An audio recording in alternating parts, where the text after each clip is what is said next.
Hi అండి, నమస్తే. అందరూ బాగుండాలి, అందులో నేను ఉండాలి. Welcome back to my channel Lakshmi vlogs. ఇది మార్నింగ్ వ్లాగ్ అనమాట. ఇంకా పొద్దున్నే వాకిలైతే ఊడ్చి కల్లాపు చల్లి ముగ్గేస్తున్నాను ఫ్రెండ్స్.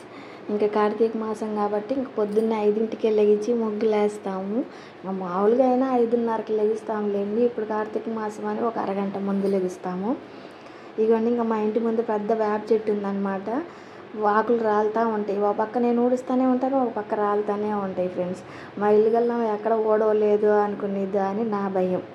ఊడుస్తాను, వెనక నుంచి రాలుతుంటాయి, మళ్ళీ ఊడుస్తాను, కల్లాపు చల్లి ముగ్గేస్తాను, మళ్ళీ రాలుతాయి. ఆమె ఎక్కడో సరిగా ఊడవలేదు అనుకునేద్దేమోనని నా భయం నాదనమాట. ఇదిగోండి, ఇంకా వాకిలంతా ఊడ్చేస్తున్నాను, ఆకులన్నీ ఇంకా కల్లాపు చల్లి ముగ్గు అయితే వేస్తున్నాను ఫ్రెండ్స్. నా వీడియోలు కనుక మీకు నచ్చితే నా ఛానల్ సబ్స్క్రైబ్ చేసుకోండి, లైక్ చేయండి, షేర్ చేయండి, కామెంట్ చేయండి. తప్పకుండా ఒక లైక్ ఇవ్వండి ఫ్రెండ్స్. మీరు ఇచ్చే లైక్ మాకెంతో మోటివేషన్గా ఉండిద్ది. ఇంకా మంచి మంచి వీడియోస్ తీస్తాను ఫ్రెండ్స్. చూస్తున్నారు కానీ నా ఛానల్ సబ్స్క్రైబ్ చేసుకోవట్లేదు. తప్పకుండా సబ్స్క్రైబ్ చేసుకొని చూడండి ఫ్రెండ్స్. ఇదిగోండి, మెలికల ముగ్గు అయితే వేశాను. ఇది 9 చుక్కల ముగ్గు. ఈ మధ్య అందరూ మెలికల ముగ్గులే వేస్తున్నారు ఫ్రెండ్స్. అందుకని నేను కూడా అవే నేర్చుకుంటున్నాను. బుక్లో ప్రాక్టీస్ చేసి అవే వేస్తున్నాను అనమాట. కానీ మెలికల ముగ్గులే అందంగా ఉంటాయి కదండి. చాలామంది ఇవే వేస్తున్నారు ఇప్పుడు. అవే అందంగా ఉంటాయి అన్నమాట. నేను కూడా అవే ప్రాక్టీస్ చేసి వేస్తున్నాను అనమాట. యూట్యూబ్లో చూసే ప్రాక్టీస్ చేస్తున్నానులేండి. కొన్ని వచ్చు నాకు, కానీ అవన్నీ మర్చిపోయాను. బుక్ కూడా పోయింది. ఉల్లిపాయలకి వేస్తాం మా అబ్బాయి వాళ్ళ బుక్స్ పాతవి, ఇవి కూడా వేసేసాను అనమాట చూసుకోకుండా. ఇంకా మళ్ళీ కొత్త బుక్లో ప్రాక్టీస్ చేస్తున్నాను. ఇక మా అబ్బాయి అయితే ఇంకా కాలేజీకి రెడీ అయ్యాడు. ఈరోజు అన్నం వద్దులే మమ్మీ, రోజు తిని బోర్ కొడుతుంది, దోశలు పెట్టంటే ఇంకా దోశలు పెట్టాను బాక్స్లోకి. ఇంకా మా అత్తయ్య గారి కోసం దొండకాయ ఫ్రై చేస్తున్నాను అనమాట. ఇవన్నీ ఇంకా బట్టలు అయితే తడిపి పెట్టేశాను ఫ్రెండ్స్. ఇంట్లో గెలిచి రచ్చ గెలవాలి అంటారు కదా సామెత. ఇంట గెలిచి రచ్చ గెలవాలి అంటారు సామెత, తెలుసా మీకు? కొంతమంది అంతే ఫ్రెండ్స్, ఇంట్లో ఏం పట్టించుకోరు, ఆడవాళ్ళకి ఏమీ తెచ్చి పెట్టరు, వాళ్ళే వెళ్ళి తెచ్చుకోవాలి ఆడవాళ్ళే. బయట ఎవరు ఏ పని అన్నా చెప్తే చాలు ఎగేసుకుంటే వెళ్ళిపోయి చేస్తూ ఉంటారు అనమాట. అదేం ఆనందమో నాకు అర్థం కాదు. ఇంట్లో ఏం పట్టించుకోరు, బయట వాళ్ళు చెప్పకుండానే లట్లట్టా వెళ్ళి వాళ్ళకి కావాల్సినవన్నీ తెచ్చి పెడతారనమాట. వాళ్ళ వస్తువులు మన ఇంట్లో ఏమన్నా ఉంటే అడగకుండానే లట్లతో తీసుకెళ్ళి ఇస్తారు. అయ్యే మన వస్తువులు వాళ్ళ ఇంట్లో, అవతల వాళ్ళ ఇంట్లో ఉంటే మనం 10 సార్లు అడిగినా తీసుకురారనమాట. ఈ రోజుల్లో మగవాళ్ళు అలా తయారయ్యారనమాట. ఏం చేస్తాం, ఏమీ చెప్పలేము, ఏమీ అనలేము. హస్బెండ్ అన్న గౌరవంతో ఏం మాట్లాడలేకుండా ఉంటే వాళ్ళు ఇష్టం వచ్చినట్టు చేస్తున్నారనమాట. అసలు అదేం ఆనందమో నాకు అర్థం కాదు ఫ్రెండ్స్. ఇంట్లో కూడా చేయొచ్చు కదా, ఇంట్లో ఉన్న వాళ్ళు ఆడవాళ్ళే కదా, వాళ్ళకి చేసి పెడితే కొంచెం హ్యాపీగా ఫీల్ అవుతారు కదా. బయట వాళ్ళే సంతోషంగా ఉండాలి, ఇంట్లో ఆడవాళ్ళు సంతోషంగా ఉండకూడదా? మనం ఒకవేళ అడిగితే మన మీద ఇసుక్కుంటారు, కోపపడతారు, గొడవ ఆడతారు. అదే అవతల వాళ్ళ వస్తువులు లాంటివేగా మన వస్తువులు ఆయన ఇంట్లో తీసుకెళ్ళి బయట పెట్టేది ఏంది, బయట వాళ్ళకి పెట్టేది ఏంది, నాకు అర్థం కాదు. ఈ రోజుల్లో మగవాళ్ళు ఇలానే తయారవుతున్నారు ఫ్రెండ్స్. మీ ఇళ్ళల్లో కూడా ఇలానే ఉన్నారా? అదేం ఆనందం, ఇంట్లో తీసుకెళ్ళి బయట వాళ్ళకి ఇవ్వటం. ఇంట్లో వాళ్ళకి సహాయం చేయరు, బయట వాళ్ళకైతే మాత్రం బాగా సహాయం చేస్తారు. ఇదిగోండి, ఇంకా దొండకాయలు కట్ చేశాను, ఫ్రై చేస్తున్నాను. అలాగే ఇంక జాకెట్లు ఉంటే చేతి పని చేస్తున్నాను అనమాట. ఒక పక్క కర్రీ చేస్తాను, ఇంకో పక్క వెళ్ళి చేతి పని చేస్తూ ఉన్నాను. ఖాళీగా ఉంటాం ఎందుకులే అని దాని ఎదురుగా ఉండి వేయించాలి, లేకపోతే అడుగును మాడిపోయిద్ది. ఇంకనే దాని ఎదురుగా నుంచోటం ఎందుకులే అని ఇంకో పక్క చేతి పని అయితే చేస్తున్నాను. ఉక్సులు కాజాలు అవి వేసుకుంటా ఫ్రై చేస్తున్నా. టైం వేస్ట్ చేయడం ఎందుకు, దాని ఎదురుగా నిలబడటం అని చెప్పేసి ఇలా ఉంటే ఇంకొక పని కూడా అయిపోయిద్ది కదా. ఒకటి పక్క జాకెట్ కుట్టినట్టు ఉండిద్ది, ఇంకో పక్క దొండకాయలు వేగినట్టు ఉంటాయి కదా. 2 పనులు అయిపోతాయి కదా అని చెప్పేసి ఇంక ఇలా చేస్తున్నాను అనమాట. అదిగాక అవి వేగటం కూడా చాలా టైం పట్టిద్ది, మినిమం 1/2 గంట దాకా పట్టిద్ది అనమాట దొండకాయలు వేగాలి అంటే. కానీ ఏం చేస్తాం, కొన్నాళ్ళు మాకు ఇవే తప్పవు అనమాట. ఇంక ఈ దొండకాయలు, బెండకాయలు ఇవి తింటమే సరిపోతుందనమాట కొన్నాళ్ళు. ఇంకా ఆమెకు తగ్గి వెళ్ళేదాకా తప్పదు మాకు ఈ పరిస్థితి. ఇవన్నీ ఇంకా దొండకాయలు అయితే వేగినవి. నా జాకెట్కి చేతి పని చేయడం, ఉక్సులు కాజాలు వేయటం కూడా అయిపోయిందనమాట. మరీ బాగా వేగకూడదు ఫ్రెండ్స్, కొంచెం లైట్గా పచ్చిగా ఉండాలి. మరీ బాగా వేయించుకొని కూడా తినకూడదంట, అందులో విటమిన్స్ ఏమి ఉండవంట. ఇవన్నీ తర్వాత ఇంకా బట్టలు కూడా ఉతికేసాను అనమాట. పని అయితే ఎక్కువైపోతుంది ఫ్రెండ్స్. అసలు ఖాళీ ఉండట్లేదు మధ్యాహ్నం పూట.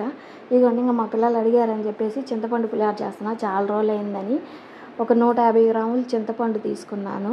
మనం టీ తాగే గ్లాస్ ఉంటుంది కదా, ఆ గ్లాసు గోరువెచ్చని నీళ్లు పోసాను ఫ్రెండ్స్. చింతపండులో 10 నిమిషాలు నానబెట్టాను.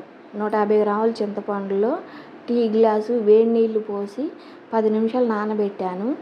నానిన తర్వాత ఇవన్నీ ఇంకా టీ జల్లెల్లో వేసి గుజ్జు అయితే తీస్తున్నాను అనమాట. చింతపండు గుజ్జు తీస్తున్నాను. ఇలా అయితే తొందరగా వస్తుంది ఫ్రెండ్స్. మనం ఎక్కువ కష్టపడాల్సిన పనే లేదన్నమాట. చేత్తో తీయాలంటే చాలా కష్టం. చిల్లులు బొట్టలో వేసుకొని అయినా ఇలా తీసుకోవచ్చు ఫ్రెండ్స్. ఇలా అయితే ఈజీగా వచ్చిద్ది. గుజ్జు అంతా దిగిపోయిద్ది అనమాట. పైన పిప్పి మాత్రమే మిగిలిద్ది. టీ జల్లెల్లో వేసుకొని అయినా చేసుకోవచ్చు. చూడండి గుజ్జు ఎలా వచ్చేస్తుందో. అలానే మిగతా చింతపండు గుజ్జు అంతా అలానే తీసుకుంటున్నాను అనమాట. టీ జల్లెల్లో వేసి తీసేసి ఇదిగోండి ఇంకా బాండీ స్టవ్ మీద పెట్టాను. గుజ్జు తీసుకొని అందులో 1 స్పూన్ పసుపు, 1 గుప్పెడు పచ్చిమిరపకాయలు, రుచికి సరిపడా సాల్టు, కొంచెం ఆయిల్ కూడా వేసాను అనమాట. ఉడకబెడుతున్నాను అనమాట పచ్చివాసన పోయేదాకా. పసుపు, ఉప్పు, చింతపండు, కొంచెం ఆయిల్ వేసి పచ్చివాసన అంతా పోయేదాకా ఉడకబెట్టాలన్నమాట. ఇంక ఇటువైపు ఏమో తాలింపు పెడుతున్నాను. ఒక 50 గ్రాముల ఆయిల్ వేసాను. 1 గుప్పెడు తాలింపు గింజలు వేసాను. 1 గుప్పెడు పల్లీలు కూడా వేసి తాలింపు పెట్టుకోవాలి. ఇవన్నీ వేగాలన్నమాట. పల్లీలు తాలింపులు వేగిన తర్వాత కరివేపాకు వేసుకోవాలన్నమాట. తాలింపు గింజలు పల్లీలు ఎక్కువ ఉంటే బాగుంటాయి, పంట కింద తగులుతూ ఉంటే. నా దగ్గర కొత్తిమీర లేదు ఫ్రెండ్స్, అందుకని వేయలేదు, కరివేపాకే వేసాను. ఇంకా తాలింపు వేగిన తర్వాత చింతపండు గుజ్జులో వేసుకున్నాను అనమాట. ఇవన్నీ వేగాలన్నమాట.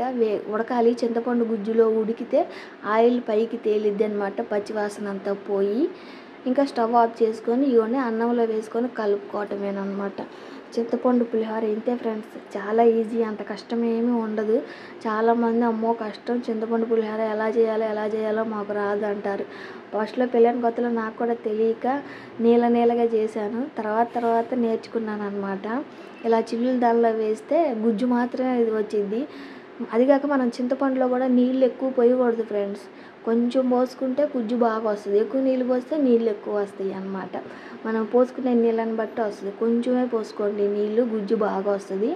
అప్పుడు గుజ్జు కూడా చిక్కగా ఉండిద్ది అనమాట. లేకపోతే నీళ్ళగా అయిపోయిద్ది. ఇదిగోండి ఇంకా చింతపండు పులిహోర అయితే కలిపి పెట్టుకున్నాను మా వాళ్ళకి నైట్ భోజనంలోకి. అదేనమాట ఇవాళ. ఇదిగోండి మార్కెట్కి అయితే వచ్చాను ఫ్రెండ్స్ కూరగాయల కోసం. మార్కెట్కి చాలా రోజుల తర్వాత అయితే వచ్చాను అనమాట. టమాటాలు అయితే 40 రూపాయలు ఒక రకం, 30 రూపాయలు ఒక రకం ఉన్నాయి ఫ్రెండ్స్. నేను 40 రూపాయలు తీసుకున్నాను. 30 రూపాయలు అంతగా బాగుండలేదన్నమాట. అందుకని 40 రూపాయలు తీసుకున్నాను. టమాటాలు, పచ్చిమిర్చి, బంగాళదుంప, క్యారెట్, కాకరకాయ తీసుకున్నాను. ఈ 5 రకాలు కలిపి 160 రూపాయలు అయినాయి అన్నమాట. మాకు కొంచెం దగ్గరలోనే ఉందిలేండి మార్కెట్. పెద్ద మార్కెట్కి వెళ్ళాలంటే చాలా టైం పట్టిద్ది. ఎందుకంటే బ్రిడ్జి సరి చేస్తున్నారు, అందుకని చాలా టైం పట్టిద్ది అనమాట. అందుకని ఇంకా మా ఇంటి దగ్గర చిన్న మార్కెట్ ఉంటే అక్కడికి వెళ్ళాను అనమాట. ఇక్కడ కూడా ఫ్రెష్గానే ఉన్నాయి కూరగాయలు, కాకపోతే ఆకుకూరలు లేవు అనమాట. ఓన్లీ కూరగాయలు మాత్రం ఫ్రెష్గా బాగున్నాయి. ఇంతకుముందు నేను ఈ మార్కెట్కే వచ్చేదాన్ని, కాకపోతే ఇంతకుముందు కొంచెం ముందుకు ఉండేది, అక్కడి నుంచి మార్చి ఇటువైపుకి పెట్టారనమాట. ఇలా మాట తీసుకుంటాను, లేకపోతే ఇలా మార్కెట్కి వచ్చి తీసుకుంటాను అన్నమాట. ఇందాక చెప్పాను కదా ఫ్రెండ్స్, కొంతమంది ఉంటారు ఇంట గెలిచి రచ్చ గెలవాలి అని. కొంతమంది ఉంటారు ఫ్రెండ్స్, ఇంట్లో వాళ్ళకి ఏమీ తెచ్చి పెట్టరు, బయట వాళ్ళకి అయితే అడిగి అడక్క అన్నీ తెచ్చిస్తారనమాట. కూరగాయలు ఏంది ఏది కావాలంటే అది.